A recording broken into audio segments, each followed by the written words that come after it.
Hey everybody, Proportional Response here. I'm going to use this video and go point by point a very specific attack that the Romney campaign is using in this presidential election. The specific assertion is that President Obama has removed the work requirement from welfare. My point in doing this video and doing this video this way is to give you as much information as possible so that when you meet someone who uses this argument, you can go point by point and show them exactly why they're wrong. Also, of course, I'm making this video, and if anyone doesn't agree, feel free to respond with a video response or in comments down below. Now, all of this started during the Clinton administration. TANF, or the Temporary Assistance for Needy Families, was one of Bill Clinton's major policy initiatives in his first term. It was known then by its other name, welfare reform. This added, among other things, work requirements for money until someone could transition back into the workforce. For more information on TANF, the history and the history of the reauthorizations, I'm going to point you to links A and B in the description bar. Now, TANF was being reauthorized in 2005. During that time, in May of 2005, 29 members of the Republican Governors Association dispatched a letter to Senate Majority Leader Bill Frist. It reads in part, "Managing TANF through temporary extensions, currently 9th to date, promotes uncertainty and makes it difficult to effectively administer services and plan efficiently.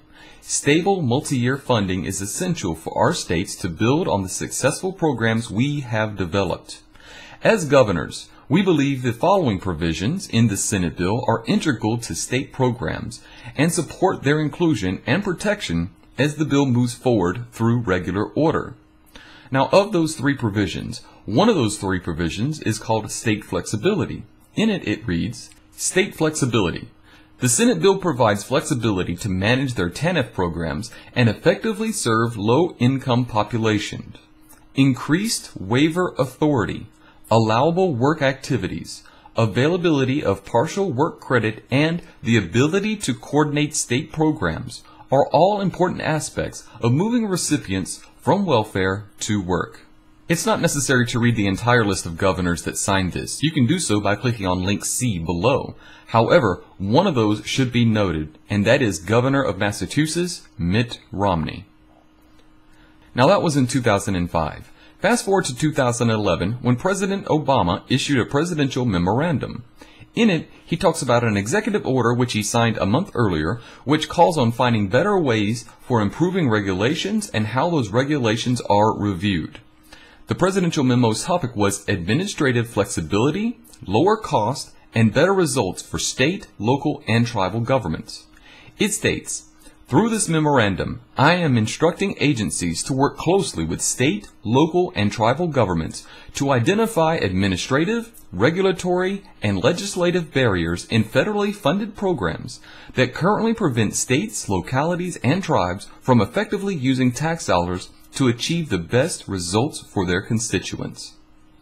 It then goes on to detail how the federal government will coordinate with state and local tribal governments to save money and attain better results. Links to that presidential memo and the executive order it was based off of are down below in links D and E. Alright, still with me? Good, because this is where the controversy starts. In July of 2012, the Department of Health and Human Services issued a memo addressing the course of action that the department would take in helping states receive flexibility that they desired. HHS is encouraging states to consider new, more effective ways to meet the goals of TANF, particularly helping parents successfully prepare for, find, and retain employment. Therefore, HHS is issuing this informational memorandum to notify states of the Secretary's willingness to exercise her waiver authority under Section 1115 of the Social Security Act to allow states to test alternative and innovative strategies, policies, procedures that are designed to improve employment outcomes for the needy families. States led the way in welfare reform in the 1990s, testing new approaches and learning what worked and what did not. The Secretary, Kathleen Sebelius, is interested in using her authority to approve waiver demonstrations to challenge states to engage in a new round of innovation that seeks to find more effective mechanisms for helping families succeed in employment. In providing these demonstrations, HHS will hold states accountable by requiring both a federally approved evaluation and interim performance targets that ensure an immediate focus on measurable outcomes. States must develop evaluation plans that are sufficient to evaluate the effect of the proposed approach in furthering TANF purpose as well as interim targets as the state commits to achieve. States that fail to meet interim outcome targets will be required to develop an improvement plan and can face termination of the waiver project. To read this in full, go down below, link F. This is Orrin Hatch, who's the ranking member of the Senate Finance Committee. This is David Camp, the chairman of the House Committee on Ways and Means. Now, both of these gentlemen are very important Republicans. How important? They are two of the top-ranking Republicans when it comes to how money is spent by the U.S. government. On the same day that Health and Human Services was delivering that memo that I just read, they sent a letter to the Director of Health and Human Services asking for legal clarification on the department's authority, which you can read for yourself in link G. Kathleen Sebelius, the head of the HHS, replied back a few days later with letters to both Representative Camp and Senator Hatch outlining her authority and explaining guidelines for the waiver. It read in part, the department is providing a very limited waiver opportunity for states that develop a plan to measurably increase the number of beneficiaries who find and hold down a job. Specifically, governors must commit that their proposals will move at least 20% from welfare to work compared to the state's past performance. States must also demonstrate clear progress towards that goal, no later than 1 year after the program takes effect. If they fail, their waiver will be rescinded, and if a governor proposes a plan that undercuts the work requirement established in welfare reform, that plan will be rejected. She then recounts the letter that we mentioned at the beginning of this from the Republican Governors Association, which asked for more waiver authority, listing all 29 governors, including Mitt Romney. We agree with the letter that states should have the flexibility to manage their TANF programs and effectively serve low-income populations. If a governor commits to a plan to strengthen work requirements and moves people from welfare to work, we welcome the opportunity to review that proposal. On the other hand, if a governor is satisfied with the status quo, the state will not be required to submit a waiver request and can continue to operate under the current welfare system. To read these in full, links H and I. Further, the Government Accountability Office replied to both Senators Hatch and Representative Camp on September the 4th with even more legal justifications, which you can read for yourself in link J. Now during this time, Mitt Romney started to run campaign ads like this one. In 1996, President Clinton and a bipartisan Congress helped end welfare as we know it by requiring work for welfare. But on July 12th, President Obama quietly announced a plan to gut welfare reform by dropping work requirements. Under Obama's plan, you wouldn't have to work and wouldn't have to train for a job. They just send you your welfare check. And welfare to work goes back to being plain old welfare.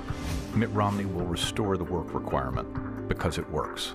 I'm Mitt Romney, and I approve this message. Now, as far as I can tell, Mitt Romney has put 5 national ads out like the one that you just saw, a total of 5. Of course, talking about it many times in speeches and other pundits talking about it, but 5 nationwide ads, and I've linked those down below.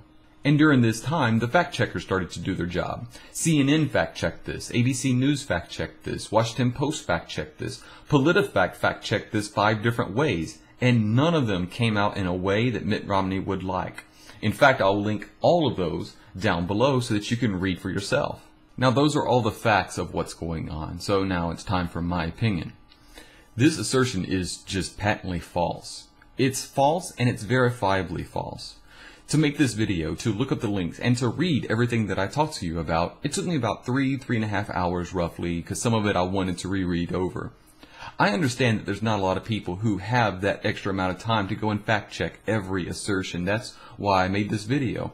Everywhere I went, I just saved a link and I created this video so that you can watch as I did from the beginning all the way through all the ads. See exactly what's going on with this. Also, so that whenever you meet someone who uses this, you can not only either refer them to this video, or you can walk them through point by point using those links in the description and come off like a genius, like you just happen to know how to find anything on the internet. That's cool, I don't care. My opinion on this is that if this was done by a Republican governor, and certainly not during an election year, then no one would have a problem with this, especially not the same people who are denouncing this. Conservatives and Republicans basically do have the idea that problems can be handled best at the smallest possible government, and not to have a large federal government that can take care of the jobs that a state can do. This is basically an opportunity to show that. If a governor is sitting in any state that's a red state, and they say, I can do this better, I can get more people off welfare by implementing this, on the crazy notion, I know, that maybe what works in Nebraska doesn't work in New York City, so I understand that. And if they want to, then they can institute a program, get the funding, and do it themselves, and show that they are better at this than the federal government. A Republican governor, let's say I'm a Republican governor of, I don't know, Texas. Let's say that I want to do this. Then I would go and find someone who just finished up their degree and wants to make their bones, wants to make a point, wants to move up, and give that person the responsibility of taking a year and calling as many people as they need and having as many meetings as they need to develop a plan that will move people from welfare to work at more than a 20% a month rate. Give him the opportunity to do that. Get the waiver and show that you can do that. If you do that, then the governor wins. Of course, the person who put together the plan wins. And also, most importantly, the citizens of your state, they win. And if they don't do it, and if it fails, well, then it just reverts back to what it was before. It's a win-win situation, and there's no reason why this should be such an issue that is met with such vitriol. Most importantly, my point in this is that in that 2005 letter, there are many Republicans. Mike Huckabee, Mitch Daniels, Mitt Romney, Tim Pawlenty. These specific individuals asked for this authority. They asked for more, but this was a spot of the letter that the Obama administration is specifically giving them and saying, if you think you can do it, go for it. Show us that you can do it. It is not as if the the Obama administration wants to waste tons of money when it can be done at a lower rate, at a lower amount of money, and with better results. I also understand that a lot of times people will say, you're just a liberal media type. All you're doing is putting your spin on it. It's not liberal if it's true. It just happens to be something that you don't agree with. You can have your opinions all you want, but you can't have your own facts. The facts are down below.